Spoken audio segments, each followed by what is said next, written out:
Viewers, welcome to the talk show ABC Real Time Talk Show in English. And this is Sinha MA Sayeed anchoring this very talk show.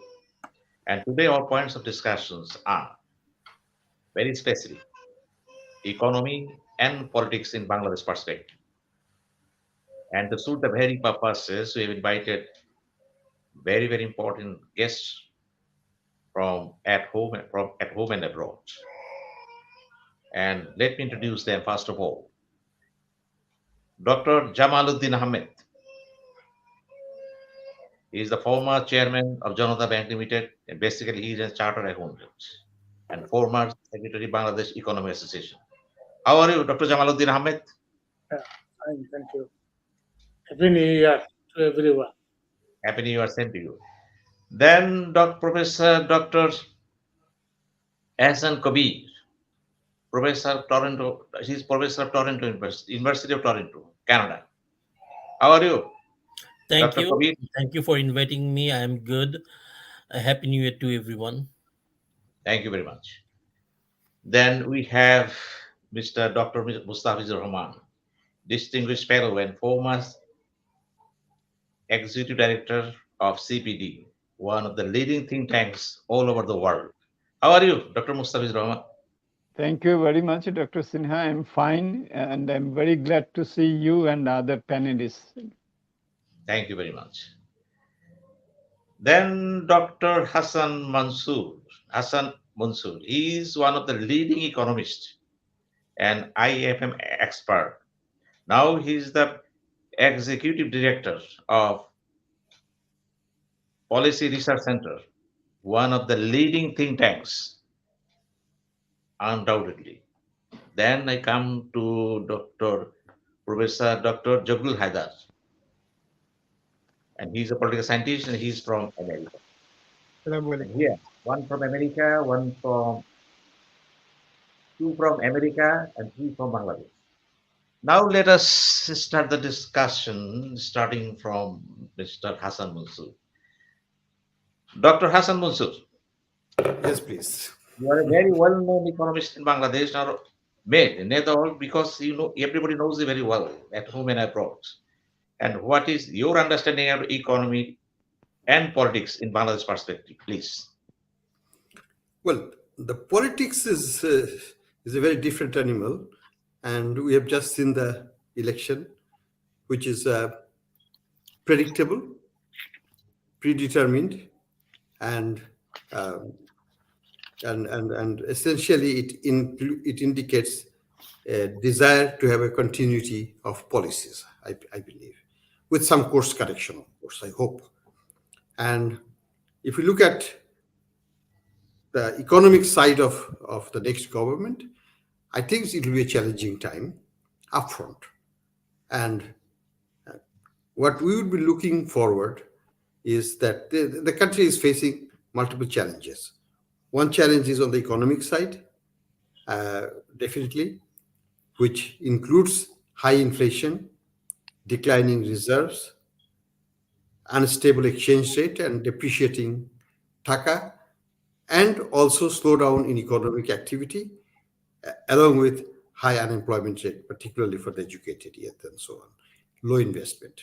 So these are the major challenges, and these are both short-term and medium-term challenges that the next government has to overcome. And issue is that how they're going to do it. What will be the new economic team? That's the most important thing that I would like to look at from the government. I don't care about rest of the cabinet. Most people even don't know who they are, other than 4 or 5 of the cabinet members. So, but we would like to see the economic team, and that should comprise the finance minister, the commerce minister, and the planning minister. These three are very important positions. And I believe that the government, at least for the change, we hope will bring in a good set of dynamic people who can steer the country out of the current economic challenges or troubles or turbulence. We have to have a good economic team, and they have to deliver upfront, very much in line with IMF targets and beyond, perhaps, because the status quo is not an acceptable position anymore. The government has a tendency to love status quo. They don't want to change, and that is reflected even just the past former finance minister. He was not effective at all. He was virtually incapacitated, but still remained and retained by the government as the finance minister, which is the real spokesperson for economic matters. And we hope that this time there will be a good, solid, dynamic economic team, who understands the issues and delivers this. We need a political leadership. It cannot be and should not be driven by the bureaucracy, as it has been done until now. So we would like to see that political leadership taking hold of the economic challenges and steer the country out of it. There will be short-term challenges, there will be medium-term challenges. The short-term challenges are the three I mentioned: inflation, stabilization of exchange rate, and also prevention of the decline in reserves, which cannot go any further down. On the medium-term challenges, it is the tax effort has to go up from 8-9% range of GDP in terms of GDP to at least 12, 13, 14, 15% or even more. And also the banking system. This is a major problem. And we can expect a lot of banks collapsing in the not too distant future, or being basically kept alive by the government, which is not a desirable outcome. So we would basically like to see these challenges being tackled effectively, efficiently by the government and its economic team, so that Bangladesh comes out of the current troubles and moves towards the stated objective of becoming upper middle income country by 2030, achieving the SDG objectives or close to it. It will not be achievable. I don't think it can be achieved by Bangladesh anytime by the target date of 2031, but at least achieve a major part of the SDG objectives and take us to the path towards higher income country, if not 2041, maybe by 2050. But let's not be stuck in the low income, middle income trap that in all likelihood we can remain if we cannot improve our economic governance, if we cannot improve our institutions, if we cannot reduce our level of corruption, and if we cannot make Bangladesh an attractive destination for the foreign investment and domestic investment as well. We have slipped a lot. Whatever you say, whatever paint you brush you use, Bangladesh has problems and fundamental problems. And that cannot just be wished away by the government by having an election and expecting that will solve all the problems. We look forward to a positive change from the next government. Thank you. Thank you very much, Dr. Asad Mansur. You spoke very well in your own line and understanding. Well, Dr. Jamaluddin Ahmed, you listened to what Dr. Hassan Mansur spoke, and he is very clear in his own statement and beliefs. What is your understanding? Please, Dr. Jamaluddin. Okay, thank you. I think he has given us the discussion agenda outline. As the first speaker, he very nicely presented this situation. So I think I also agree with him because this is the situation what we are running now. If we want to shoulder our management failure to another guy, it's not the right approach.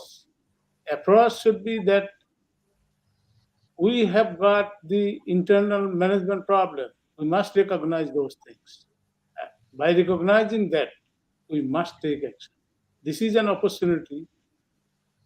I think this way we will have we will get a new cabinet. So what Dr. Hassan Mansoor said, that we need a smart team for this cabinet. And especially in the financial sector, we need a guy who can run the show, because we have seen earlier it was not running the well as we expected. That's why this time government should be very, very careful in designing their activities, especially in the financial sector, and then stock market, revenue management, banking system, all these things and governance in the banking system, it should be restarted. Because now what the situation is going on, it is the situation that the bank directors, they think that they are the owner of the bank. No, this perception is wrong. It is deposit holders bank. So we must follow that principle. Accordingly, we must apply the rules and regulation of the corporate governance principle. At the same time, the requirement of the central bank. In the revenue management, we will have to see that government materially doing something, that our tax GDP ratio, within this 5 years, if they stay here, in that case, we want it tax GDP ratio to increase minimum 15% of GDP. In that case, Bangladesh internal resources capacity will increase substantially.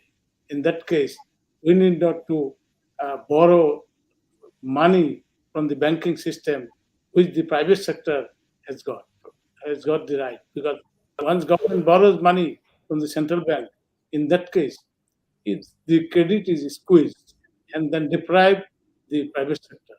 In that case, there will be impact on the economy. And last 3 to 4 years, we have observed that still it is going on. How we can go out of this?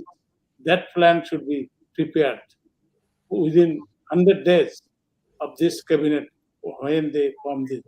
In that case, the situation in the remittance and in the remittance area, we understand that many people claim that 47% of our remittance comes in the official channel. If we do that, in that case, our remittance now, that figure is 23 billion to 24 billion. So once we make it more than 80%, in that case, the reserve remittance will be increased, which will officially it will enter in our Bangladesh bank. In that case, our reserve position will improve. Our export corridor should be increased, because our export industry, we are concentrated on a certain area. So we should diversify the product. At the same time, we must increase the corridor of export, new corridor. So our foreign ministry is located in different countries. They embassies, they should work as a marketing manager of Bangladeshi product, because they should not work like the East India Company's clerk. It's not the role has changed. Simultaneously, government also will have to decrease its size. In terms of, we have witnessed that the Bangladesh started in 1973 with 21 cabinet members. It has increased in different regimes from 35, 50, 40, 55, and then it became into 77. Now it is 55. We think that this size is very big and it should be reduced to 15. If it is not possible, it can be 18. You have to recast the thinking process. We will have to change the paradigm. we must change shifting the paradigm, because large government, large cabinet, large government and large cabinet, the communist countries, they follow that. But Bangladesh is following the market economy. With this principle, we cannot go like that. In that case, on 15 to 18 cabinet members should be in the team under the leadership of the prime minister. In that case, economically, this might be a sizable, economically feasible government size. So unnecessary expenditure will be reduced. In that case, Bangladesh can face this kind of situation, and we are running very difficult situation now. You see, our tax GDP ratio is very low in any comparison. Even in South Asia also. So we must give the attention and the digitalization of the economic system should be there, and the central bank digital currency, if possible, they should go for, because our neighboring country, India, is experimenting that. So we want to see that Bangladesh is moving towards that. And even in America, they are also piloting. So most of the, I think, 115 countries, more than 115 countries, they are in the some are in the pilot stage, some are in the research progress and project. Everybody is working, but we want to see that Bangladesh also should go for this. And in this situation, in that case, corruption, money laundering, and other things will be decreasing.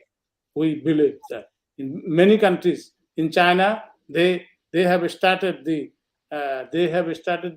cashless society, and Bangladesh also have the plan, but we want to see the reality. In the reality check, if we have that, in that case, our expectation will be that they should implement and they should take it not only in theory but in practice. We want to see that in reality. So, given all these things, your political leadership, politics, and economics are two sides of the coin. So, once political leadership is okay, in that case, if they guide it, then economics follows. So, for economic management, we must give our emphasis.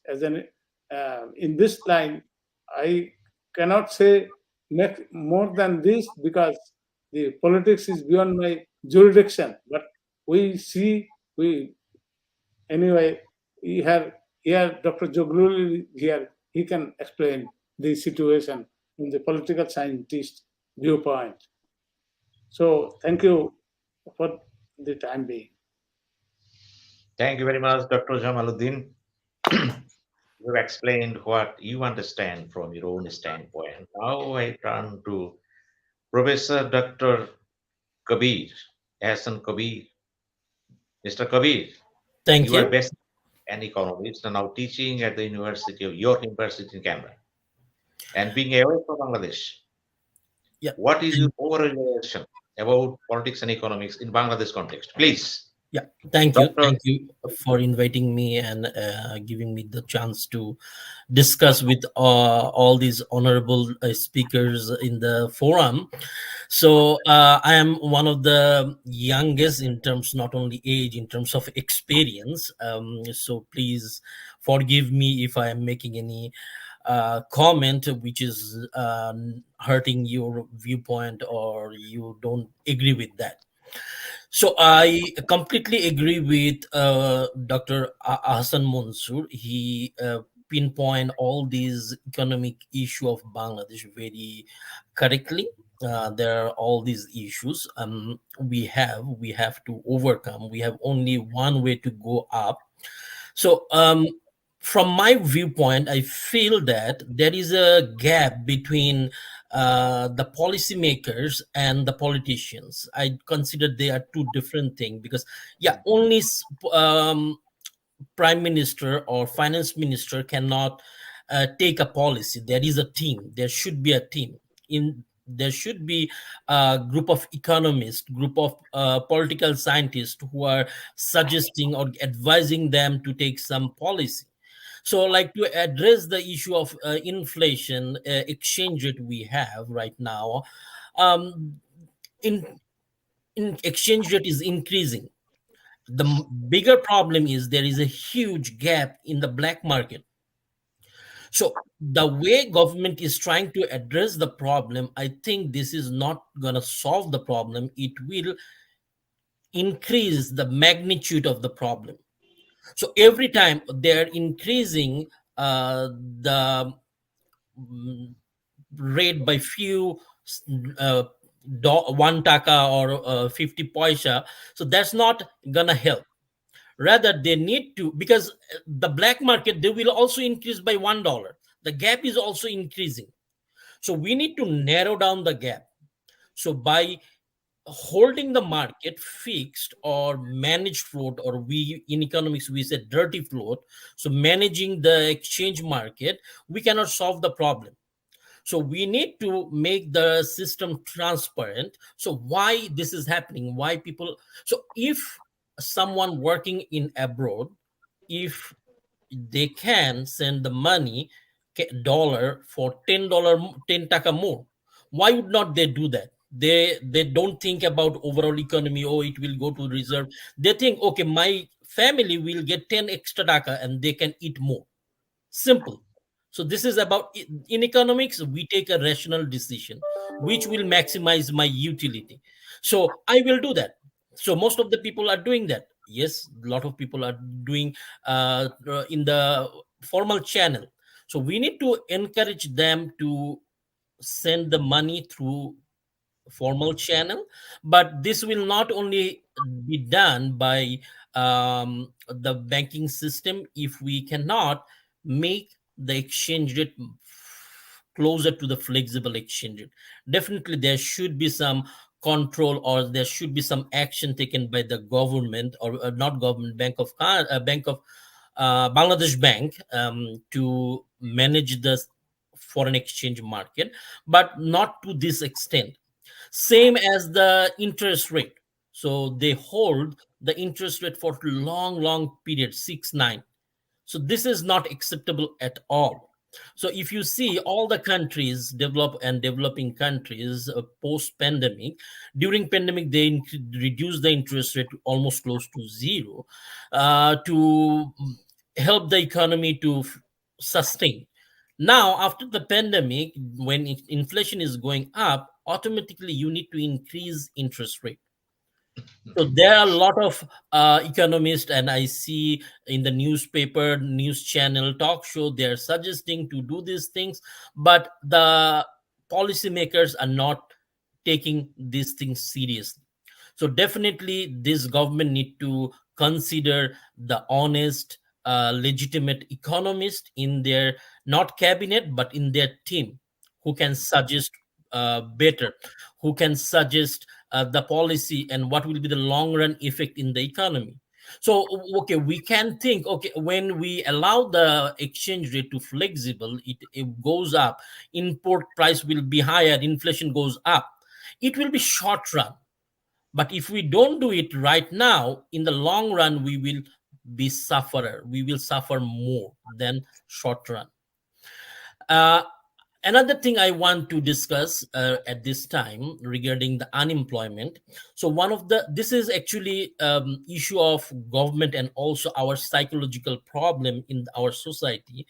The psychological problem is everyone wants to do honors, masters. Everyone want to do. How many private universities we have now?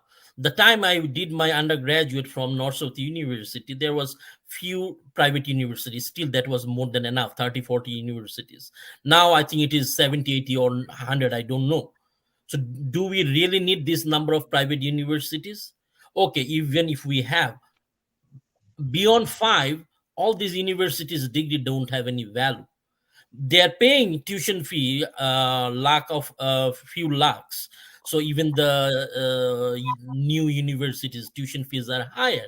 So students are paying the tuition fee from the parents, but do they get the job? No. What they're doing nowadays, I can see ad. So for the peon job, so clerical job, they're asking for MBA. This is ridiculous. So rather, if we can encourage vocational training, even in developed countries like Canada, we have college. So here we have about 102 or 4 university. These are public funded university, and about 200 colleges. So in these colleges, students go, and even from high school, students do the trade course. Trade means not trading like the carpenter and those jobs. They learn about all these techniques. So they learn the skill. So these add values. So we have population. So we need to convert this population into human capital. And if we ask everyone to do honors masters, so it's not going to help anyone. So we are spending our money for education for the sake of education, but we are not getting educated. We are not getting educated. Rather, we need to develop skill. So this skilled worker, when they will go abroad for work, they will earn way more money, 2 3 times more money. Even if they work at home, even if they work at in Bangladesh, they will be more productive, more skilled.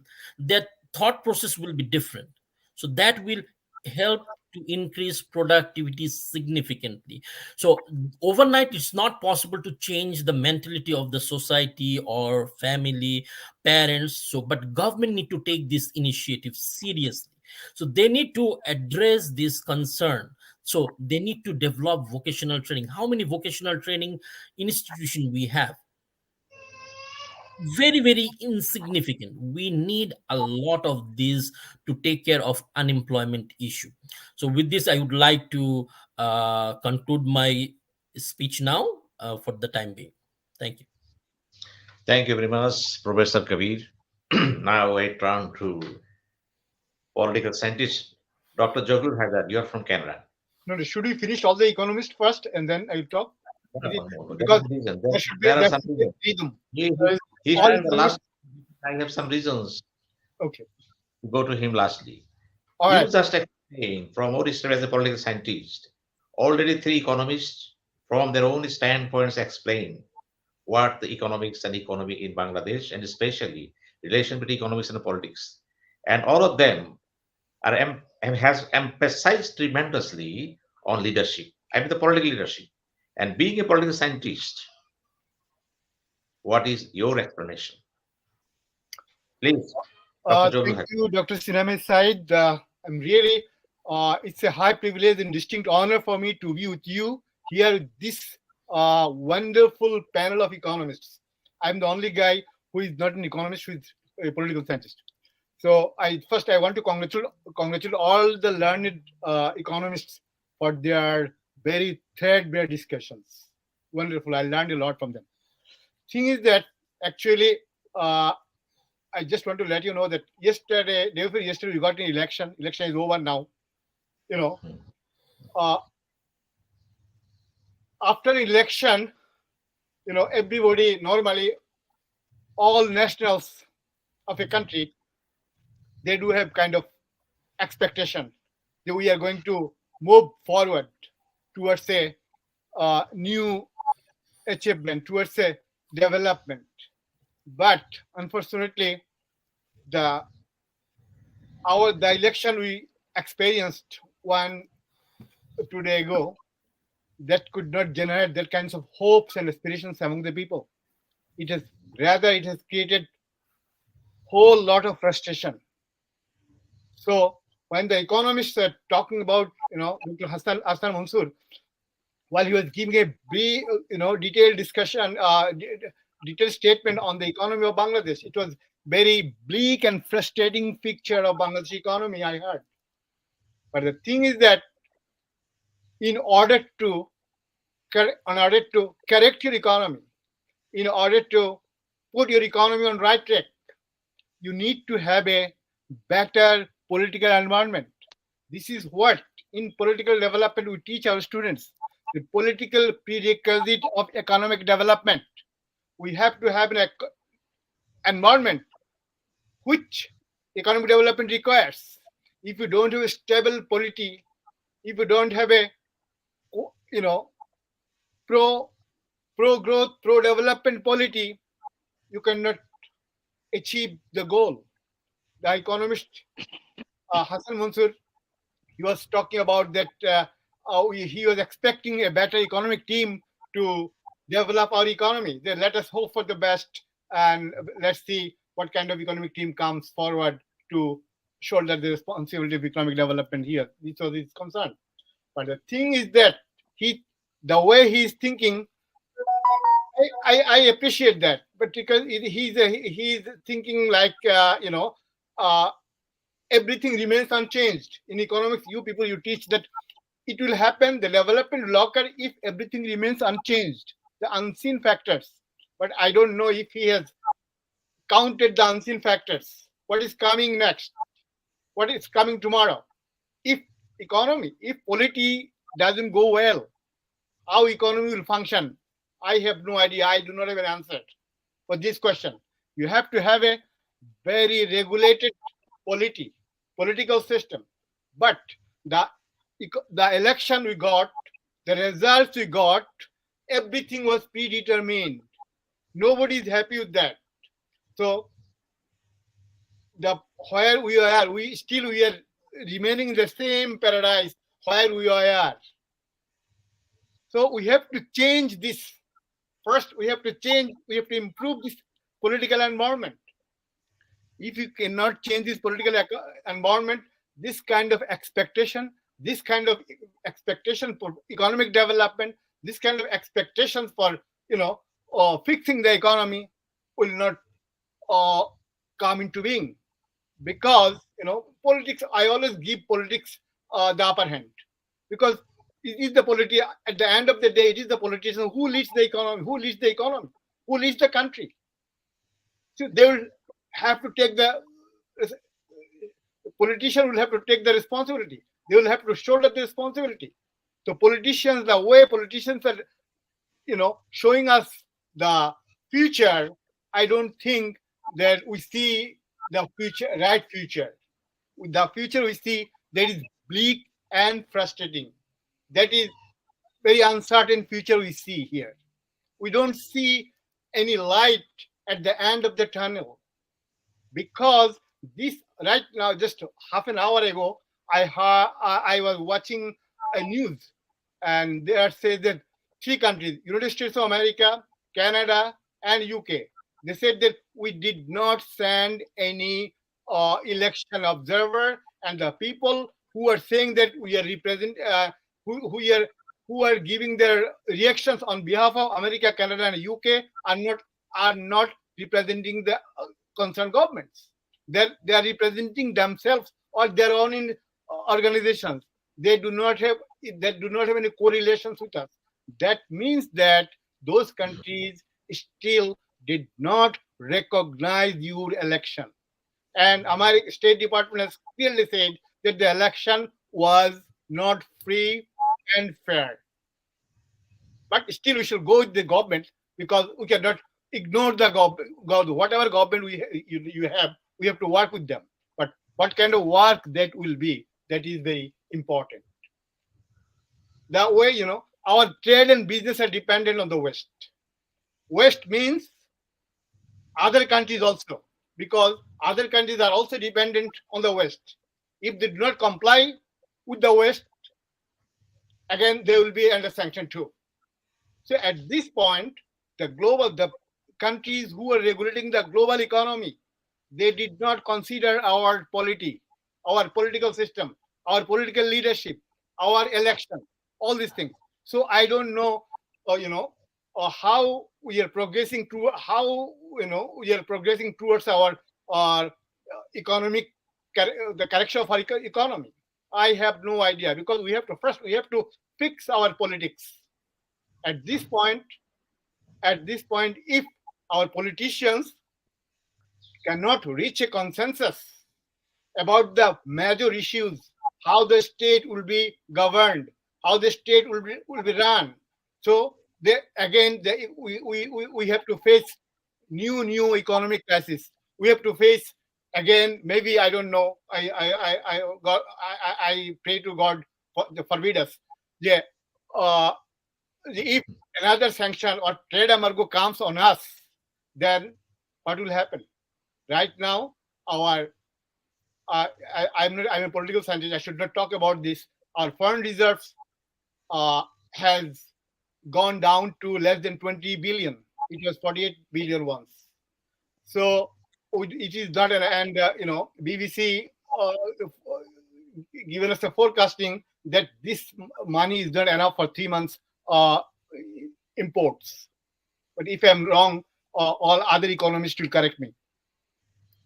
So at this point, if what I suggest the new government, I'm sorry, we got the election is over now, but I'm sorry that I could not congratulate the new government.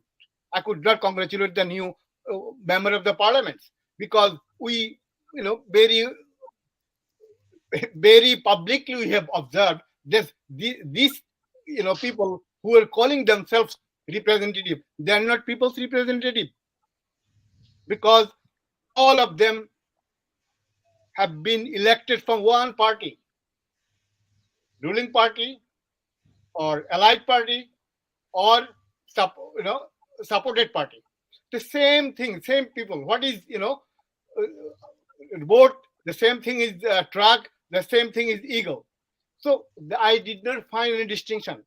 At this point, I will suggest our economists, our politicians, our civil society leaders to sit together to have a bigger dialogue, and through dialogue, we have to come out of this political, what do you call, political crisis. So we have to come out of this crisis somehow. So this is only possible through a national dialogue, and from that dialogue, we have to take a decision how we shall go towards our future. Now, I'm coming to the economic development. Long time ago, when I was a student of Dhaka University, I had the opportunity to read a book. It's called, the author was Charles K. Wilber. Long time, it is 70s, 60s book. He wrote a book. The title of the book was Political Economy of Development and Underdevelopment. And there, one author, his name is Dudley Sears, he wrote an article, The Meaning of Development. What the development in economics, he said, what has been happening to poverty, what has been happening to unemployment, and what has been happening to inequality.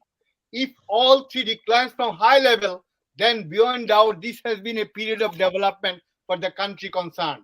So we have to look at where we are locating in terms of poverty, unemployment, and inequality. So if these things are at a chronic level, or at least, beyond 50%, then you can say that we are moving towards development.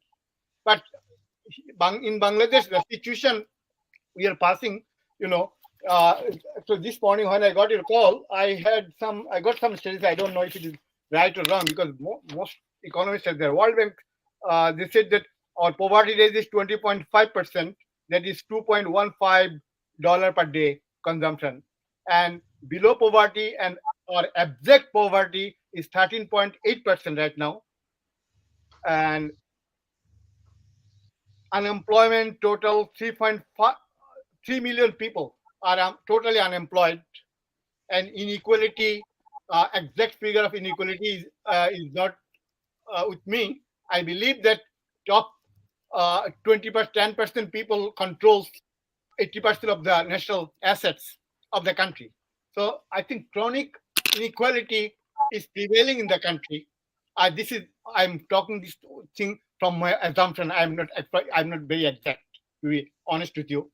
So unemployment, inequality, and poverty, all three things are very Dr. Joglul, I will come to you. Please, 1 minute. At this 1 point, minute. I cannot say that we are in a process of, we are a develop, we have improved the quality of life or improved the economic development of the persons, persons concerned. Thank you so much. Thank you very much, Professor Joglul. Now I turn to Dr. Mustafiz Rahman.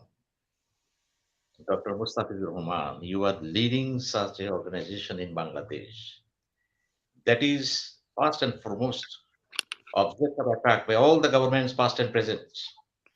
And the logic they hold very impassionately that CPD is very much motivated politically and otherwise.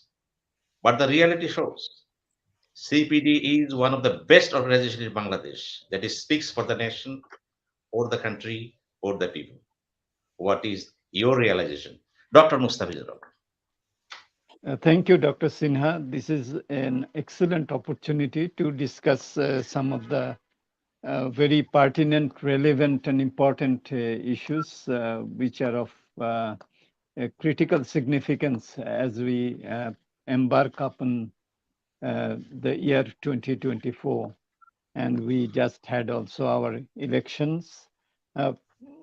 We had heard our political scientist, the rest four of us are economists, is generally said that where there are four economists, there are five opinions. But I would, at the very beginning, confess that I agree with what my fellow panelists have mentioned. When this government came after the 11th national parliament elections in 2018, and the scenario that we see now after the 12th parliamentary elections is quite different.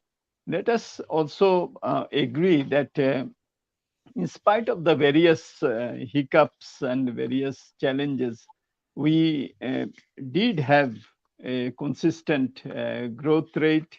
The poverty pace was reducing, and there were good indicators in terms of various socio-economic performance issues. So how the issue that we should discuss is how such an economy could fall into this type of macroeconomic crisis. And that is where we should have to draw our insights and our conclusions. I think that one of the major reasons have been that many of the economists have been suggesting with regard to some of the red herrings, the red lights that were coming. We have been arguing, for example, about 5 years, 6 years back, that taka is appreciated. Please depreciate the taka, and the economy will reach another equilibrium. But we had kept it at 86 to a dollar for about 5 years. We were arguing that the inflation is creeping up. Please please liberalize the interest rates. But it was kept at, as was mentioned by Dr. Kobir, at 6% and 9%. So I think in the context of macroeconomic management, I think there was a lot of mismanagement, I would say, which has resulted in a more or less well-running economy in terms of, I am not going into the politics, in terms of the economic indicators. That well-run economy fell into a situation where it was very rightly mentioned, even 2 years back, the Forex reserves was $48 billion, is now about $20 billion. Exchange rate has now, we are talking about imported inflation if we depreciate taka. And now we had to depreciate the taka by 30% from 86 to now 111 in the formal channels. And when at a time when the global prices were going up. So double whammy, as the Americans say. So I think that many of these economic decisions were not taken in time. Hasan Mansoor Bhai mentioned about economic team, but I think that is just not a team. I just to give you one example. In the seventh five-year plan, of which I was a member of the panel of economists, it was for 2015 to 2020. Our plan was to raise our revenue GDP ratio from then 9% to 14%. Our plan was to attract foreign direct investment to the tune of $33 billion. But what happened? By 2020, the revenue GDP ratio remained 9%, and the net foreign direct investment, instead of $33 billion, it was only about $11 billion. So what I'm telling is that it's just not economic team, it's the whole macroeconomic management, the line ministries, the implementers, the National Bureau of Revenue, the Bangladesh Bank. So I think that institutional independence, autonomy, this is also very important. You have mentioned about that we have been always sort of contrarian. Whenever the government is in power, the opposition loves us. When the opposition goes into the power, then they hate us. So I think that as a civil society organization, our responsibility is to really help the policymakers with constructive suggestions. It's for the politicians to take it or leave it, but our analysis, our independent thoughts, that's what we want to project.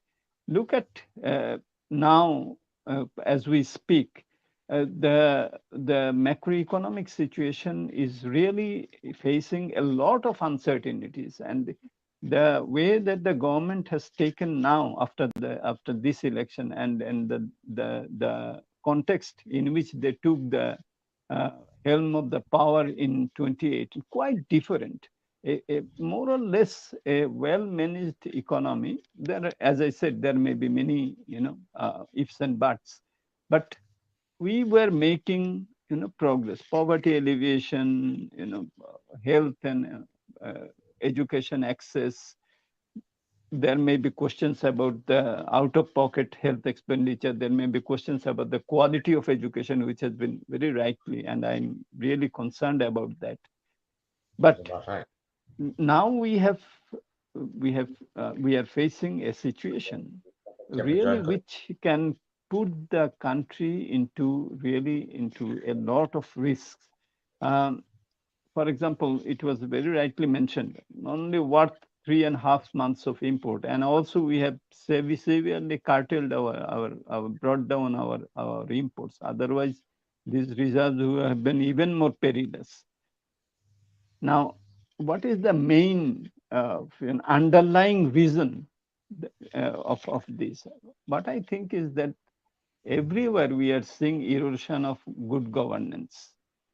We are implementing projects which are overcapitalized, and we are implementing our development, various expenditures we are undertaking, and either this is from domestic borrowed money or it is from the foreign borrowed money, and the debt servicing, I think, could become a major issue in near-term future.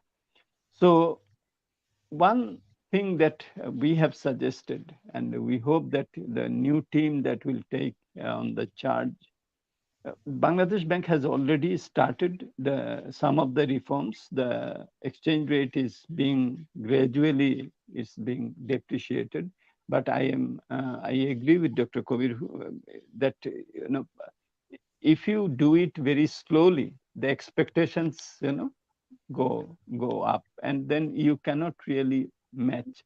So some sort of a shock therapy is needed. This is one thing.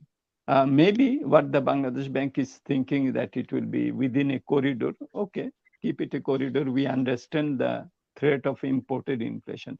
But when we say that it is COVID, when we say that it is the Russo-Ukraine war, which is the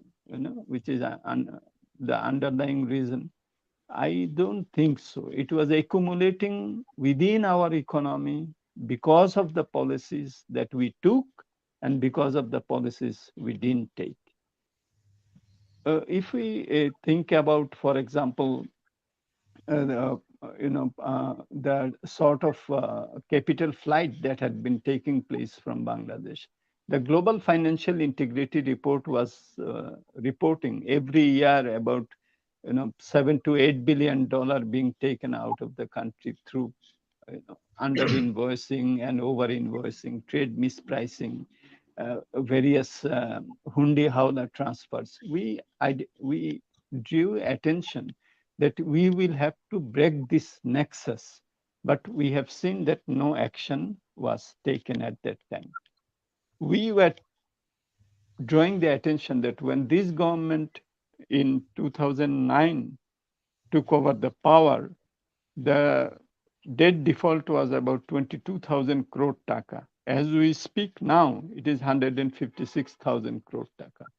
We were mentioning that the mega projects which we are being, constructing, these are needed, most of them, but the overcapitalization, the rent seeking, we were drawing attention to this, and everyone knows it. Even the government said that in Singapore, in Malaysia, in Dubai, in Canada, in USA, the ill-gotten money which is being taken. But we have financial intelligence unit, we have various institutions, anti-corruption commission, but the way that these institutions would enforce the law and the institutional mandate, that we didn't see.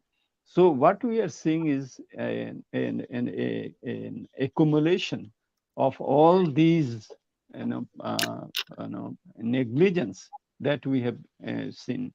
Now one can say that this has, and Dr. Jolun mentioned that it has connection with politics. You cannot separate politics from economics and economics from politics. They are entwined. That's why we call the political economy of governance. But I would say that there are some steps in spite of, so we have a government now, they will form an economic team, but I think it's just not the team. I think it is the institutional efficacy, good governance, which sometimes we hear zero tolerance against corruption, with capital flight, debt default, tax dodging. I think all these will have to be really rethought, and real enforcement will have to come, because sometimes a crisis is also an opportunity. I think that this is the time that we will need to do the necessary, because the cost of not doing is very high. I can see that, as was very rightly mentioned, if you look at the Bangladesh unemployment, the higher the education, you have, the higher the percentage of unemployment, according to our BBS, Bureau of, Statistics, Bangladesh Bureau of Statistics. So this is really dangerous, because if you are educated, you have a lot of expectations, and if you cannot have jobs that match, corresponds with your expectations, then it's a lot of social tension. We don't want that. If you look at inequality, the income inequality, the wealth inequality, it has been, in spite of the GDP growth rate and the poverty reduction, the inequality is rising at a very fast pace. In 2010, according to the BBS, the difference between the lowest 5% and the highest 5% income holders was about 30 times. In the 2022, the last one, it went up to 80 times the difference between the highest and the lowest 5%. So I see that there is also a lot of income inequality, wealth inequality. So this is also not good. So if we think about the government's own vision document, the 2041, that by 2041 Bangladesh will be an economically developed country, socially inclusive country, and environmentally sustainable country. Where is that social inclusion? So I would say that as I said, every crisis is also an opportunity. We must. We have the government. They will be there. Uh, how we can together in an inclusive way resolve all the differences. That is, as a citizen, that is also our wish, as Mr. Jaglul rightly mentioned. But economy will be there, the people will be there, and we will have to manage the economy and come out of the current macroeconomic uncertainties and risks with appropriate policies. And there, I think that good governance, zero tolerance to corruption, implementational efficacy, all these will be very, very important as we go forward. So thank you very much. If there is an opportunity, I can come back once again. Thank you. Thank you very much, Dr. Mustafizur Rahman. Dr. Jamaluddin, Dr. Mustafizur Rahman spoke like a voice of economic development. And to speak the truth, he is so. He tried his level best to draw a pen picture of the economic development in Bangladesh and what the drawbacks and what the achievements and what the silver lining in front of us. And as a chartered accountant, you know better than others what accountancy implies. Everybody knows very well that Bangladesh is going to fall into the niche of debacle for banking sectors. And you are very much attached with the banking sector. And more important is this. I heard on a good authority a few minutes ago that you have big possibility of being inducted to the cabinet. Which That cabinet? is that perspective. What is your realization at this very moment? You see, thank you very much. We are citizen of this country. So we are staying here. We want to serve this country in whatever capacity. We are doing the service in this way also now. So given all these things, was Mustafiz Bhai and other our earlier speakers, what they said, taking into account, I think everybody was in favor of good team. They emphasized the good team, about the good team, and I do agree with them regarding the increasing of the tax GDP ratio and other areas what Mustafiz Bhai has told, because we belong to in the same department earlier. Later on, he went to for PhD outside the country. We stayed here in Bangladesh. Anyway, his suggestion and Gurgu's suggestion, I think we should recognize all these things. Politics and economics are what I said, two sides of a coin. So once you are at the end of the day, responsibility is lies on the politicians. What technical team they hire in the cabinet, that's their ability to choose the right person. In that case, say for example, now Biden is running the show. So he has chosen his Treasury Secretary and he has got confidence on that, and they have got the team, they discuss and then they decide. And politicians will have a greater responsibility to unite the other portion of the society, opposition. and the politician, different ideological politicians. So they discuss.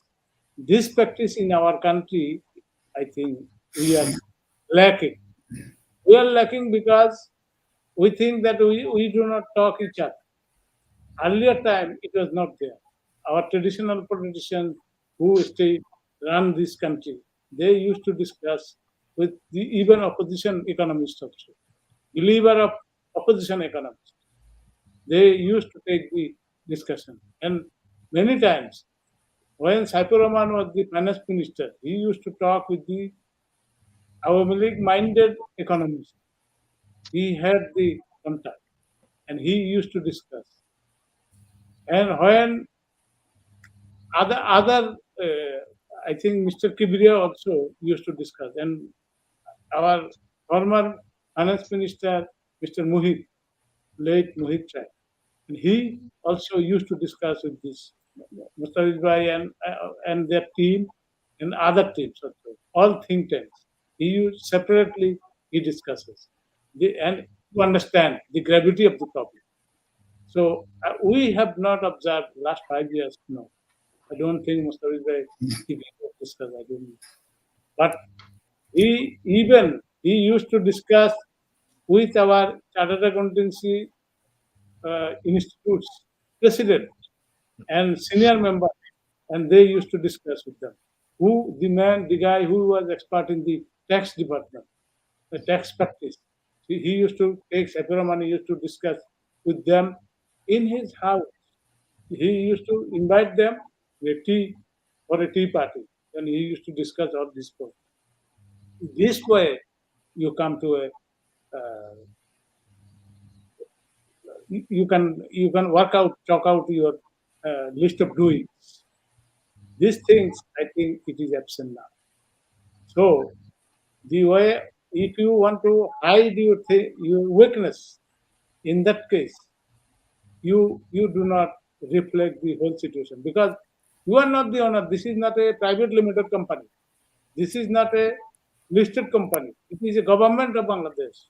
So this is the whole 20 crore people are the owner of this country. So everybody has got right, This is the way, and you can negotiate with them also. The way and get out the of the problem, to get out the problem, even political problem also. Somebody is a physician, but he has got a connection with some opposition leaders. So you bring him out, you utilize him, and take out your solution. So this type of things we have seen earlier, but nowadays it is we are getting separated, long distance. We stay in long distances. So this should be reduced. This should be, and we must recognize that the confrontation politics has got the economic cost. UNDP in 2005, they conducted a study. Their one day hotel, at that time they used to calculate that based on the size of the GDP. And they calculated that 5,500 crore to 6,000 crore per day hotel we lose. Now the size of the GDP has increased. So if we calculate our size of the GDP by 366 days, the situation comes in that we are losing 15,000 crore per day for the blockade, strike, and all these things. Because economic activity, you have got the billions and billions of transactions. And through that, our value addition comes in. Every transaction added value. So that value is added to our GDP. In that case, if we take this 32 days or 35 days strike, hurtal went on. So what is the cost to the economy? I think it should be 4,50,000 crore, maybe more than that. More than that. Even educational institution, everybody is shut up. everybody is down, is not happy, that he's feeling risky. And, and instability, cost of instability, political instability, should be calculated, I think. Mustafiz bhai, you should consider that in your next research project, so that nation should know this. Nation should know this. There should be, it should be political settlement should be there, and everybody should come, because this is a country we are ruling. Someone is opposition, he will come, they will come later on. I So will come this, to you again. Please, I will come to you again. Now I okay, thank turn to Dr. Hassan Kabir. I think you are about to leave the show because you have your own classes there. Please. Thank you. Yes, I have to leave in 10 minutes. Thank you for giving me another opportunity. Yes, we have a lot of challenges, and as Dr. Mustafiz Rahman sir, he said, with every opportunity we have, with every challenges we have opportunities, and we see that before MFA, we thought there would be a lot of issue, but we progress. Every time we heard about, okay, governments, this government is doing that or something is happening, but next day I can see export of ready-made garments is increasing. So we have to fight against the challenges. So, and it is possible with a complete plan, with a political leadership, bureaucratic team, and all these think tank, and we have to integrate all these things and need to make it very smooth. So if it takes, if there is, we know there is a lag in the government system, so we need to reduce that lag as much as possible. Only then we can take the right policy at the right time. If we take, now government is increasing interest rate gradually, very gradually. Not government, it should be Bangladesh Bank. So but our government and Bangladesh Bank is almost same thing, so that's why I always come government, but it should be Bangladesh Bank. So they are increasing interest rate, but they need to increase it quicker. They need to, they already missed the time. Now if they want to take care of the issue, they need to increase the interest rate. Yes, some of the group will be in a difficult point, but if we don't do that, those group, not only those group, the other people will also go through the challenge. So we need to address the issue first, then we need to identify possible policy action and implement. It takes time. If we miss the opportunity, then it will be too late. So I want to say that with all these challenges in last 10, 15, 20, or even 30 years, Bangladesh economy grow, develop significantly. Yes, there is another debate, it could grow even further if we would have less corruption, less homogeneity in terms of political leadership. Why we don't have, we don't want to go to those political discussion here. We are discussing mostly economic with politics, because government is part of politics. So in terms of not only GDP growth, GDP growth is not a good indicator for the standard of living. It is a materialistic standard of living. If we see all the socio-economic indicators, all socio-economic indicators are way above than most of our neighboring countries, most of our, even in India. So our socio indicators are better. So yes, there is a significant inequality. Inequality is a problem, not only in Bangladesh, even in Canada. Even in Canada, inequality is a severe problem.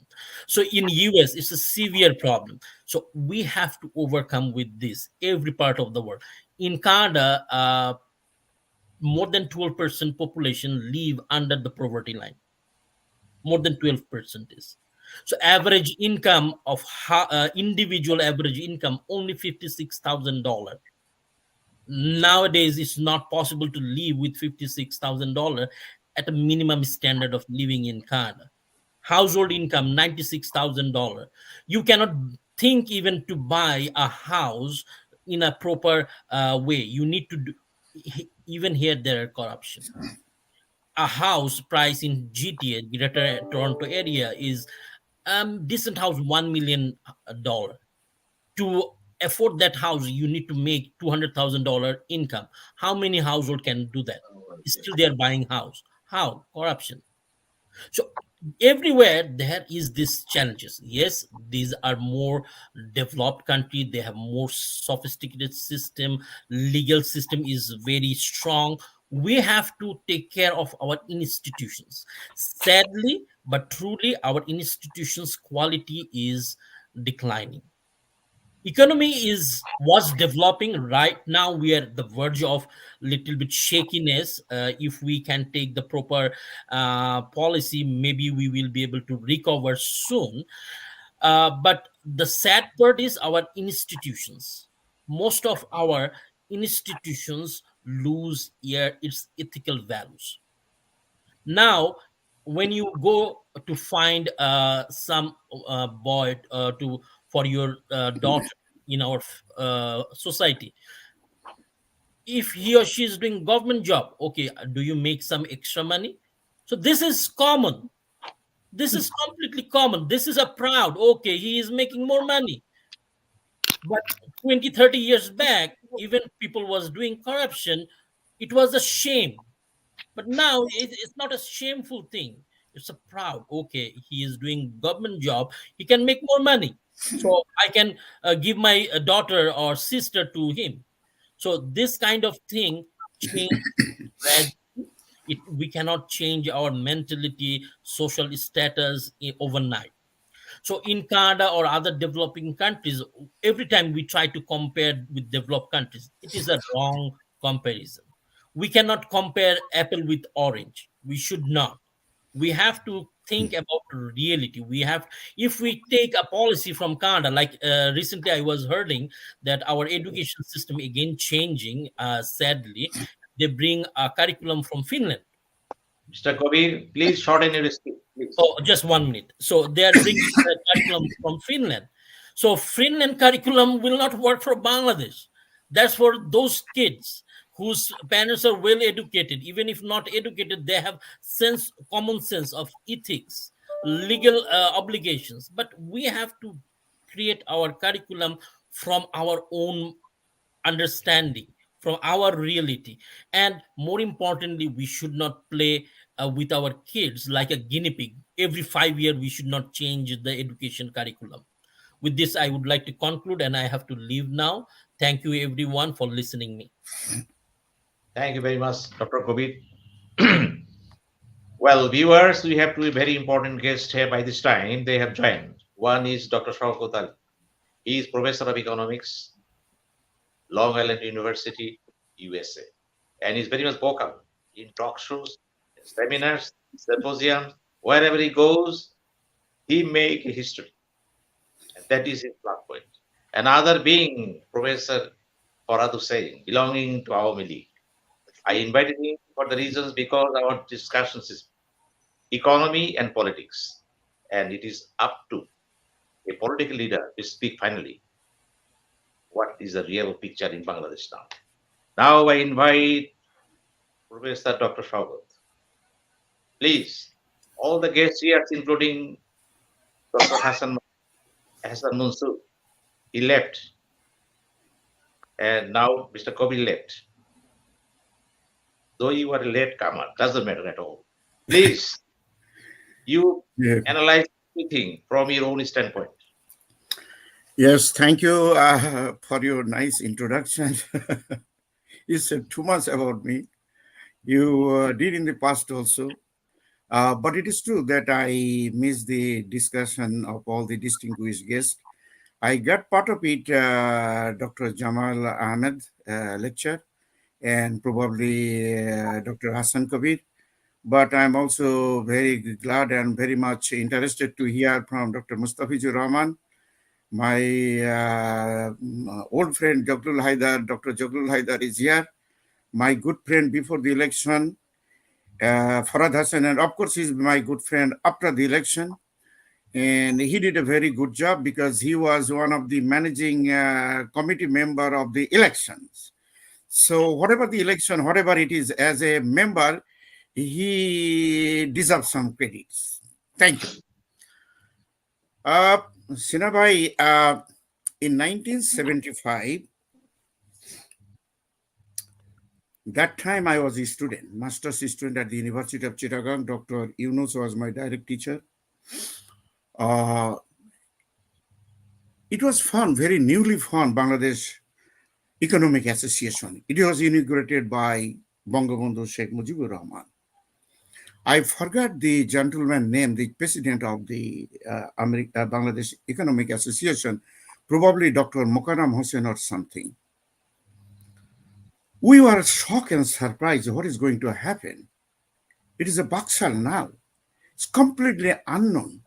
We have no idea. There is a competition among the university professors, economists, military generals, police, civilian, who can join the Baksal as early as possible. Suddenly, this gentleman, the chairman of Bangladesh Economic Association, said one thing, that the way the leader took us, Bangladesh, to a certain stage, that the whole nation will pay the price, including the leader himself. We did not understand why he said it. He was an older person, I think at that time he was over 75 years old. And very soon it proved that it was so much correct. Today, I don't see any economist say that way. I heard Dr. Jamal Ahmad said something. I don't see any voice against the current, against the government. They are saying anything wrong. Look at this. Dr. Atiur Rahman, I know him from the BIDS, and he also worked under Dr. Muhammad Yunus, wrote at least 12 books about the Grameen Bank with the money provided by Dr. Yunus.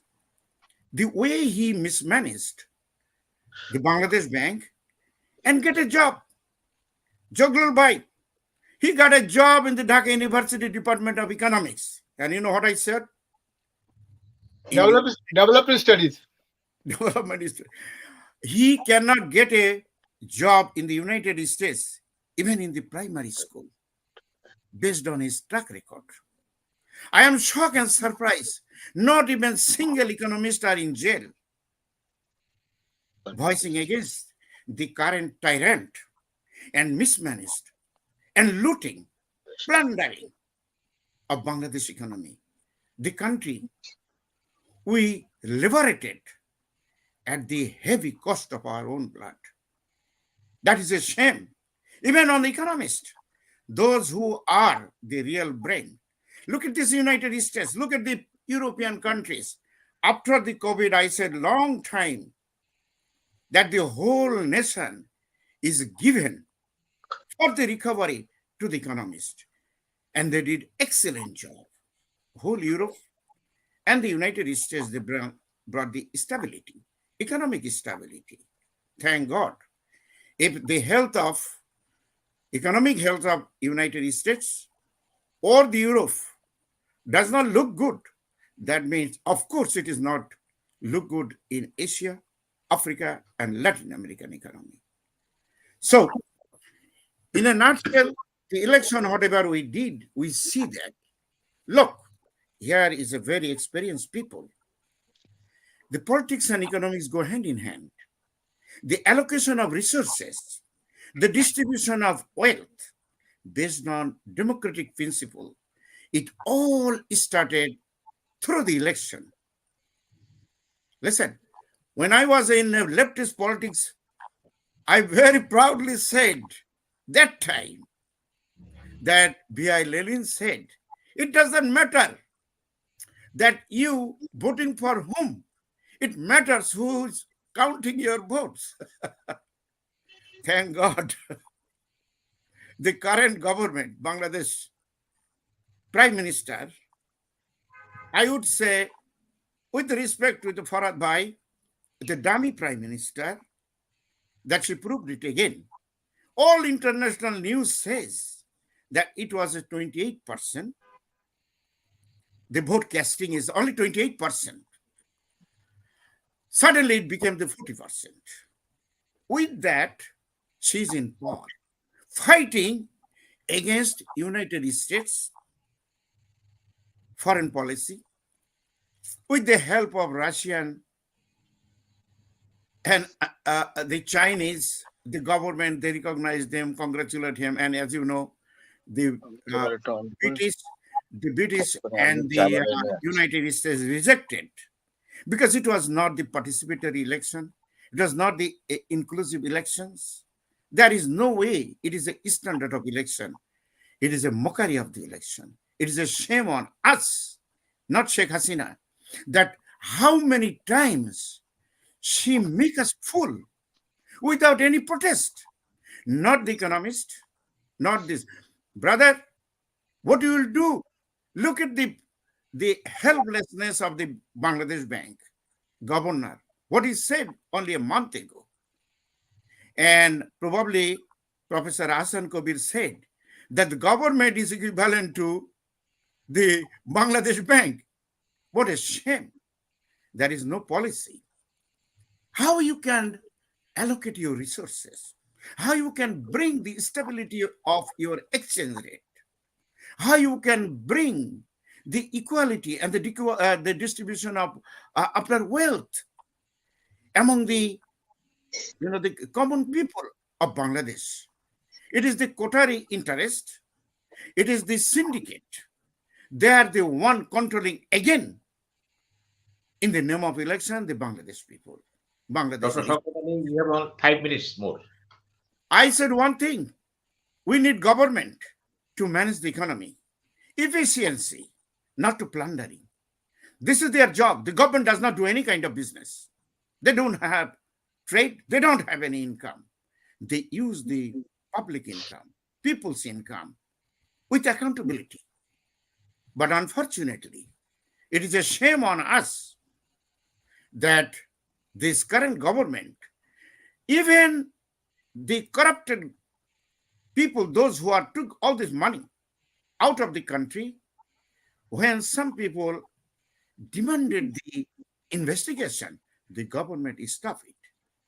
My question is, how long will take this nonsense mockery in the name of the government? This is a shame. And I would request, if the Malanas from the madrasa goes to the jail, if all the political peoples can go to the jail, the rural people, the government's people go to the jail, be killed, why not all the intellectual, especially the economists?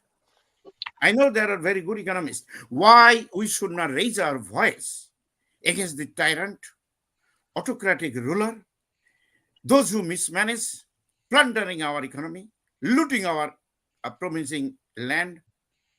Why not we should do both? Let's work together, both home and abroad. We can do our investigation. We can produce our data. We can do the research that what they did. It is so nice. We all know that so much data is generated over 5 terms of this government. Very easy to catch. That what she managed in the name of the government. She failed in all terms. Now, the third question, what will happen after this election? Because it is not a participatory, not is inclusive, rejected by the free world. As I said, the election game we learn from the Western democracy, not from China, not from Russia. Therefore, if they reject our election, we are in big trouble, both politically and economically. Thank you. Thank you very much, Professor Shaukat Ali. Now we turn to Professor Thorat Hussain. You are a political leader. And what Dr. Shaukat says you were in the electioneering campaign at the same time, member of the election monitoring cell of our body. And you know very well that all the economists and political scientists, they emphasize on rule of law, good governance, and macroeconomic management in Bangladesh in overall perspective. What is your responses to all these calls? Professor Faradu said, Thank you very much, Sinha. your time I is feel 6 minutes. proud. 6 minutes only. I feel proud and as well as apprehended. I am proud and honored that I have been invited here today with to talk before very distinguished personalities who have already confirmed their contribution to the nation building in different capacities. I, I am not a man of that much capacity at all in knowledge, wisdom, and everything. Even though you have invited me for your special affection to me, and I am really grateful to you. Politics is an institution which should not be controlled. It is a current matter, it is a current flow. And in this flow, there are so many things every day is happening. You are getting experience every day, particularly in the field of politics, in the discourses of politics, in the discourses of dialogues, talks related to politics.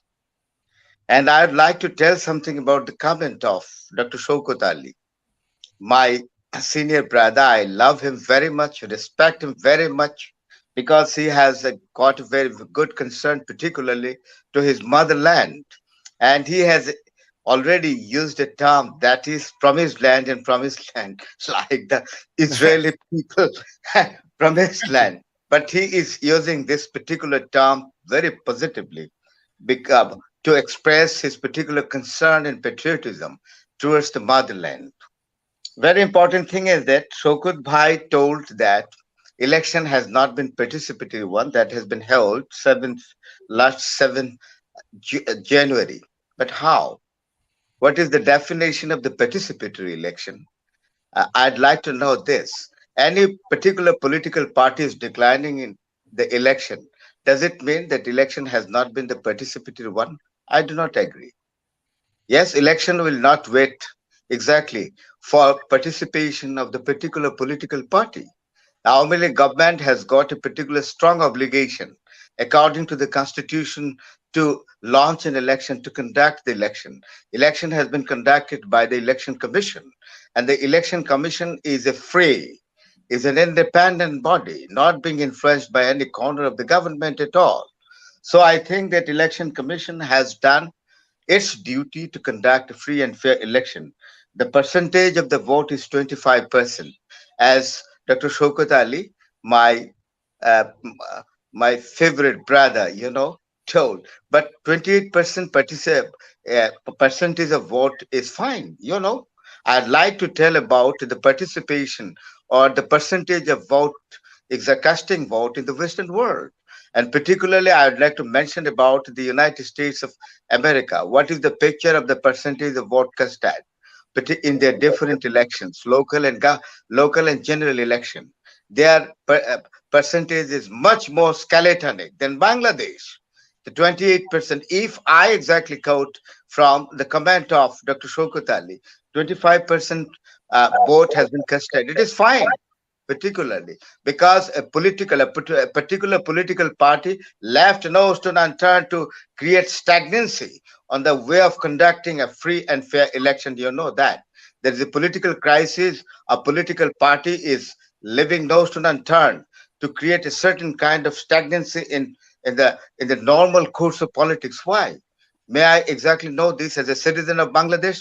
I would like to ignore my tag of political parties since suppose I do not belong to any political party. What is the duty of a what is the duty of the ruling party? Is it possible for the ruling party exactly not to declare the election and not to conduct the election? We have to exactly realize the situation. Situation is very important. One thing is there very important. It is a session mostly influenced by the talking of economics, but I am not a man of in the field of economics at all. So I'm very much apprehended and scared to talk about it. But I'd like to tell one thing, that our Bangladesh Awami League is fortunate enough to get a very giant figure in the field of economics to be incepted, had been incepted in the cabinet in several times, and they tried their level best exactly to uphold the economy in a very strong way. We know that Bangladesh has been in the stage of sustainable position, particularly in the field of economy.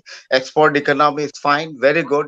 Import is very fine, and agri economy is very, very fine. If you look at, I think that here today, very distinguished persons are present here in this show. And it is my humble request to invite them to go to the village. And I know that there are research distinguished persons here today, and they have got the composite experience.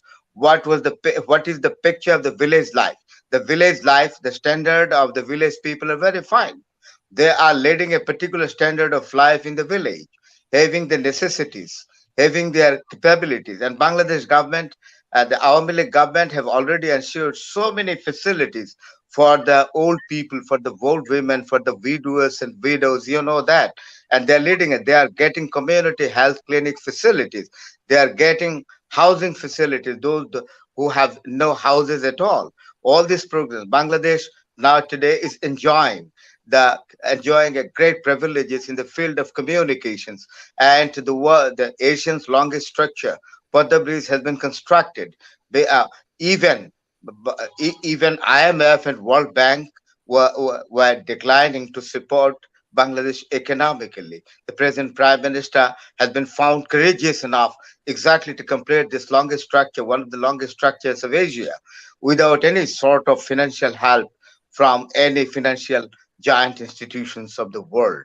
So, really, I am very much hopeful. I hate disappointment.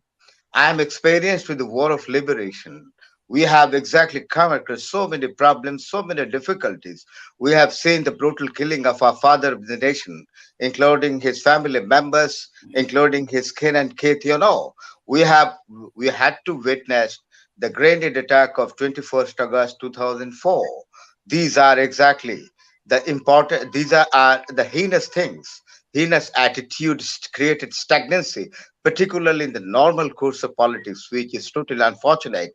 We do not expect military administration in the independence of Bangladesh. We have achieved independence through sacrificing blood of 10 million people, dishonoring more than 3 lakhs or 4 lakhs women, But we do not expect after this sort of and after this long range sacrifice, we will have to see the military administration. We will have to see the creation of the political party coming from some persons from the garrison, and we are unfortunate enough to see the anti-liberation force in politics in the inception in the cabinet. This is very unfortunate for Bangladesh. I am very much happy that you have given me a particular chance. I don't have any particular clear experience about economy, and that is why I am not in a position exactly to share my experience in the field of economy. And especially, I am very much nervous to talk about economy in the giant figures before me. Thank you very much. Sinha. Thank you very much. Now I turn to Dr. Mustafizur Rahman again, because you spoke in the past, which was not heard by especially Dr. Shaukat Ali and Mr. Farhad Hussain. And you have another 5 minutes you have. What is your conclusion and comments on the coming days of the government, especially on economics? Thank you, Dr. Sinha. And the last two interventions were also very good.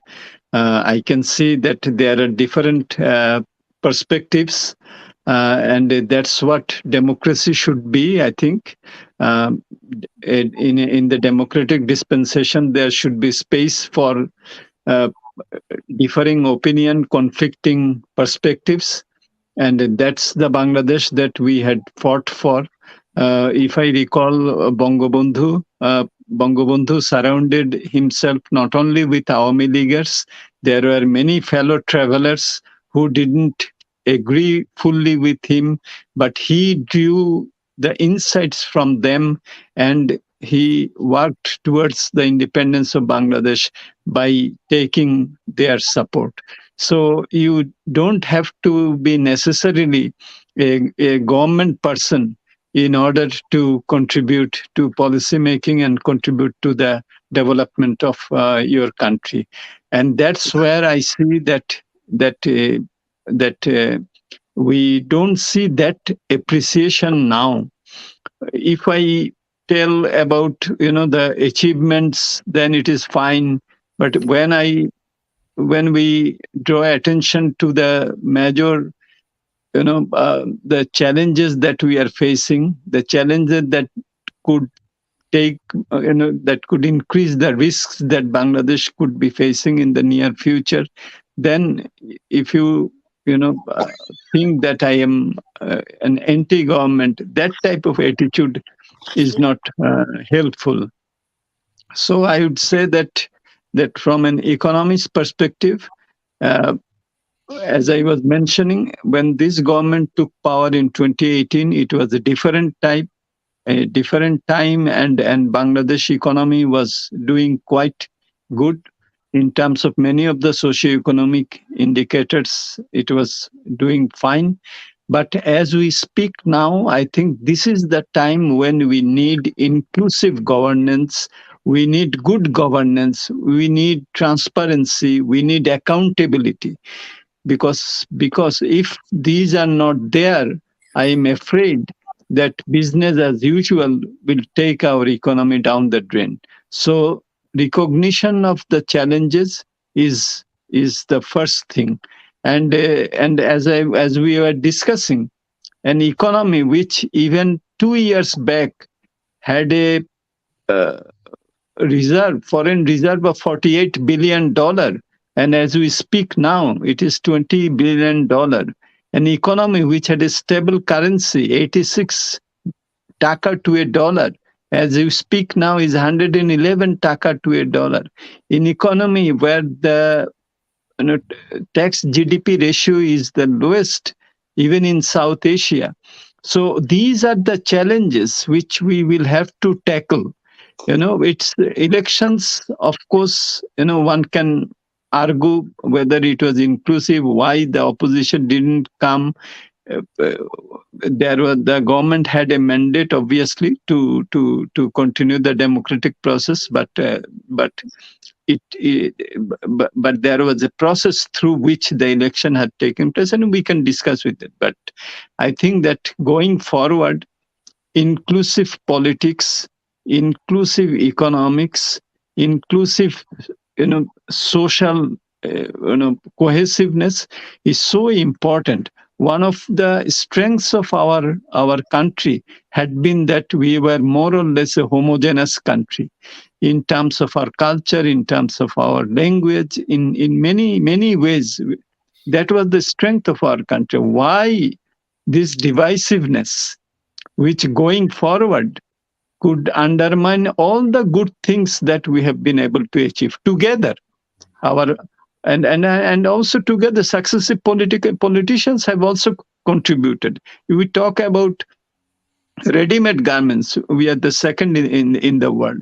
Some politicians took the decision that we will allow bonded warehouse facilities for import of raw materials. Some politicians had allowed back-to-back LC against master LCs. Some politicians allowed cash compensation scheme so that the ready-made garments could thrive. So let us give due to where it belongs. So I would say that going forward, let us build an inclusive Bangladesh. Is just not an economically developed Bangladesh that we had fought for. We had fought for also an inclusive Bangladesh. The inequality that I was mentioning, growing inequality, is a time bomb, social tension. And I was also mentioning, the higher the education you have, the higher is the percentage of unemployment you have. All these are government statistics. It's not concocted or cooked by us. So as an economist, as an analyst, as a public policy analyst, I think that we all love Bangladesh, whether you are in Bangladesh or whether you are abroad. Is a globalized, world. We can all contribute, but our major, I think, objective should be to really foster an understanding, not fuel the contradictions and conflicts that we have. And that's the way that we should go forward. And I think that we will overcome. We have crossed 52 years, and Bangladesh will live, the people will live, and I am very hopeful that the current uh, the conflicts that we see, it will pass through and good judgment will prevail, and we will have an inclusive, not only inclusive economy, but also inclusive politics. Thank you. Thank you very much, Dr. Mustafizur Rahman. Now we turn to Dr. Jamaluddin. Dr. Jamaluddin knew very well that Bangladesh is faced with so many challenges, opportunities, and dilemmas. And to overcome all these things, what are your focuses on macroeconomy, meaning fiscal policy, monetary policy, and dollar rate and exchange? Well, Mr. Thank you Dr. again. Thank you again. 5 minutes. You see, our problem is already identified. There is a terminology in the Japanese language, NATO. No action, talk only. We are talking, no action is taking place. Every time, whatever problem you identify, you tell it and draw the attention of the policymakers. But no action we have seen. You see, where Bangladesh became independent, Bangabandhu would allow all freedom fighters. I would have been very happy if he allowed duty-free car to all freedom fighters. We have not given that. That was no resource. Now, you see, we are parliament members in military government, a short period. They have allowed that the MPs can import car duty free. So this duty free, my demand is that these MPs are now so poor. I don't think so. So this duty should be withdrawn and it should be submitted to the national exchange. New government, my demand to the new government that they should do this. They should pass this law. Next budget.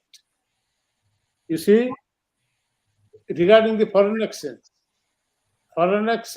actually problem is there. It is a disease like diabetes in human body. When you do not maintain the rules and regulations, then diabetes increases. If you follow the rules of the game, in that case diabetes remains stable. Then you see a lot of people, they after attacking by diabetes, they career their life minimum next 30 years they are alive. This means that this is the management problem. This We have problem, 2 minutes. Jamaluddin, Yes. 2 minutes. yes, this is this problem. This is a management problem.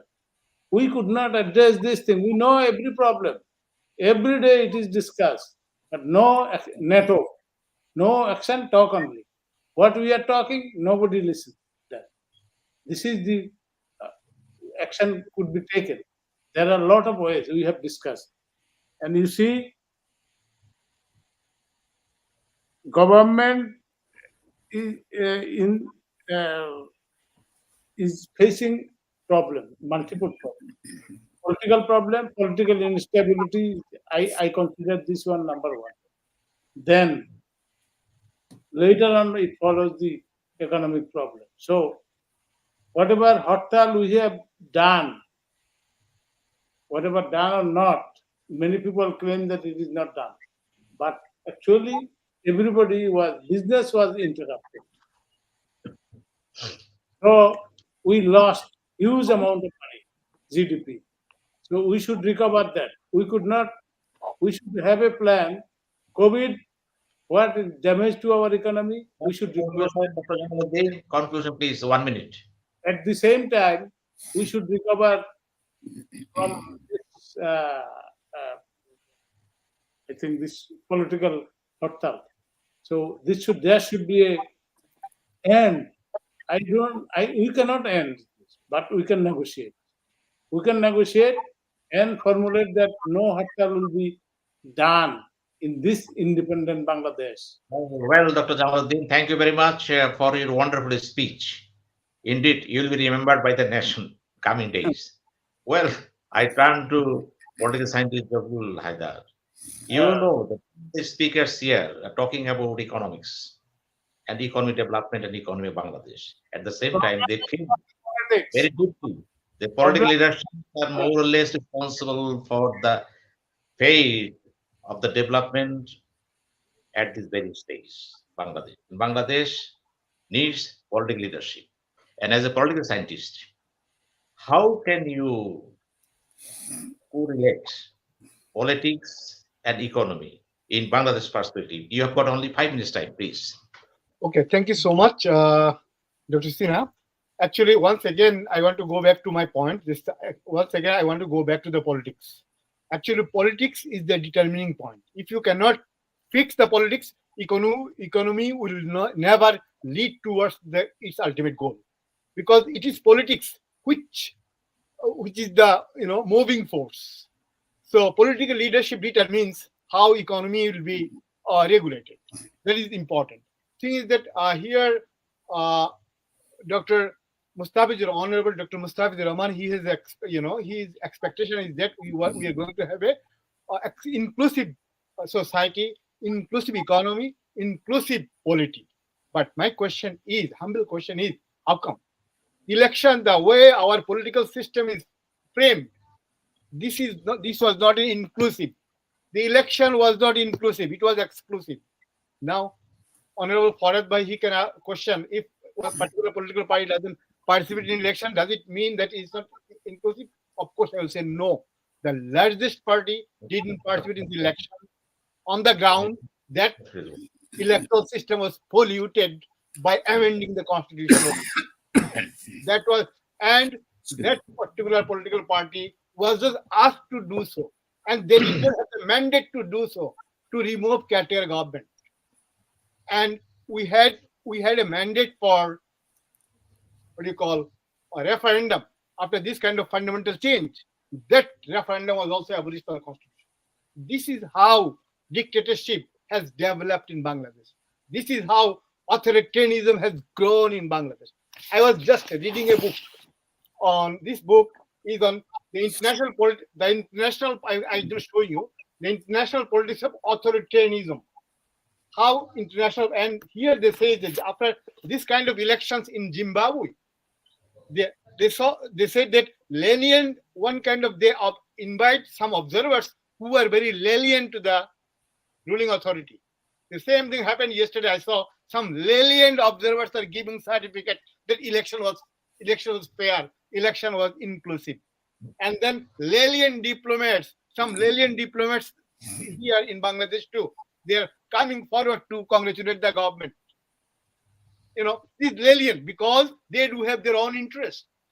And this kind of lenient observers, these people are hired.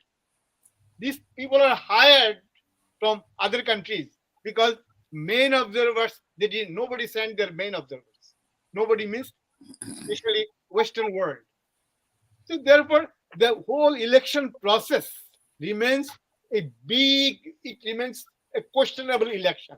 With this questionable election, the government we are going to form, I believe that this government will not and should not settle the issue, because they do not carry the verdict of the people. So why, at this point, what is the way out? The way out, once again, I want to let you know, the way out is one thing, that we have to have a national dialogue with politicians, including Awami League, BNP, all other political parties, and civil society, of course, and other professionals, everybody. And then we have to come with a concrete formula how we will proceed, whether this election will continue or not. If you continue this election, what will happen? I know Thank you very much. again Thank you. authoritarianism will Thank you. centralized, but Thank you state so will much. not go forward. Thank you so As much. a political scientist, you have pointed rightly what you believes.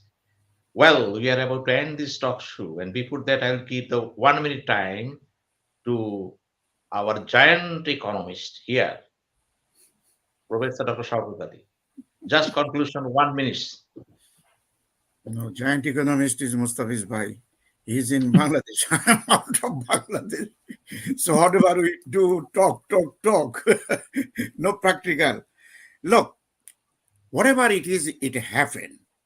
There are two ways. 1 minute, only 1 minute. The current government just elected January 7, whether they will follow the confrontation with the open economy market, which is Europe, Australia, and United States, or they will make the compromise.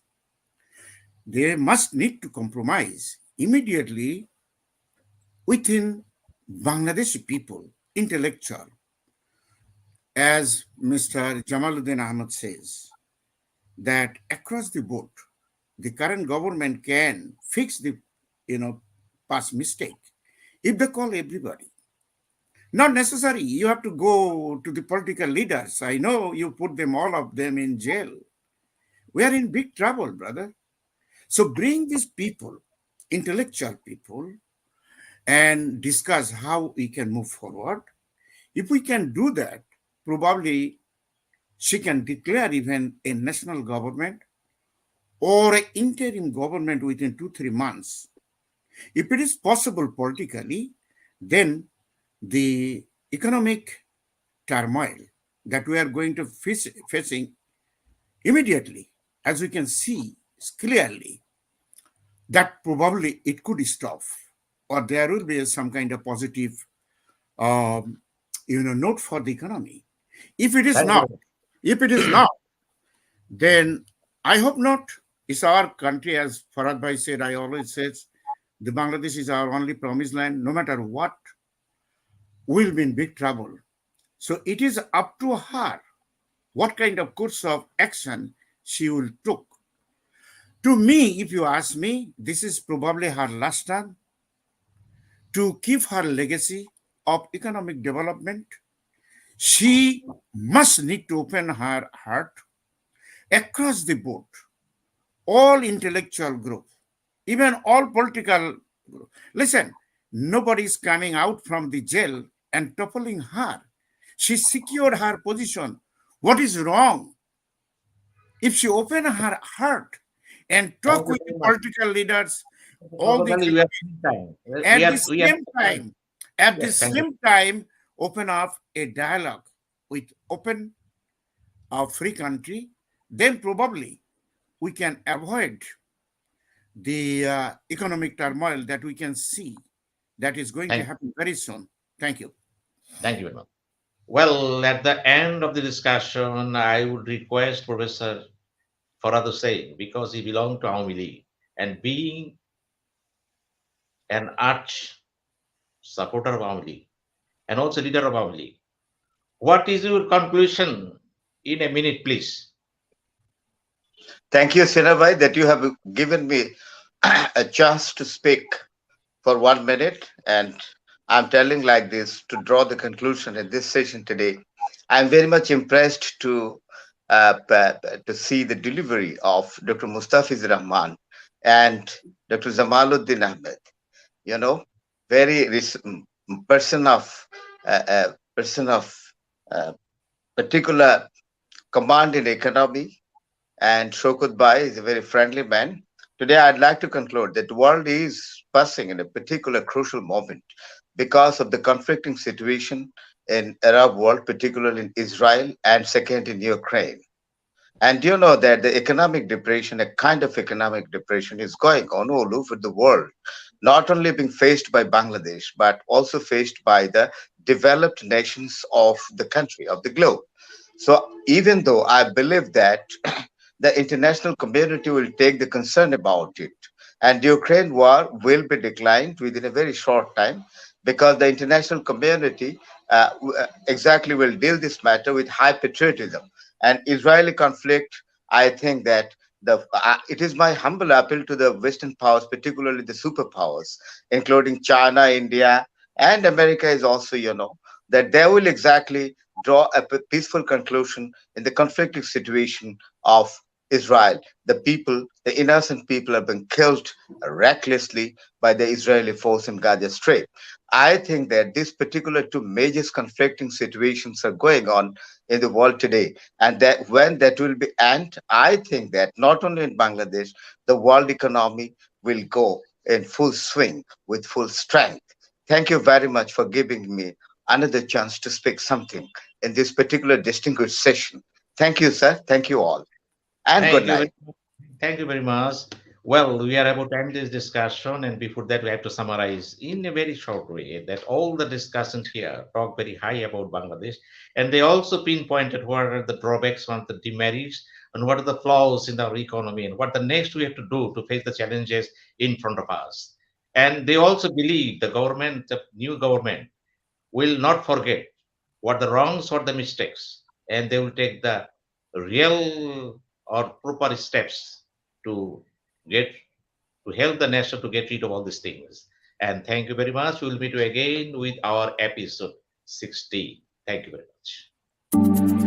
Thank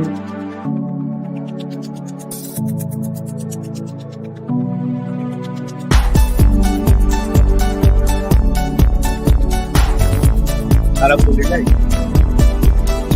তোমায় ভালো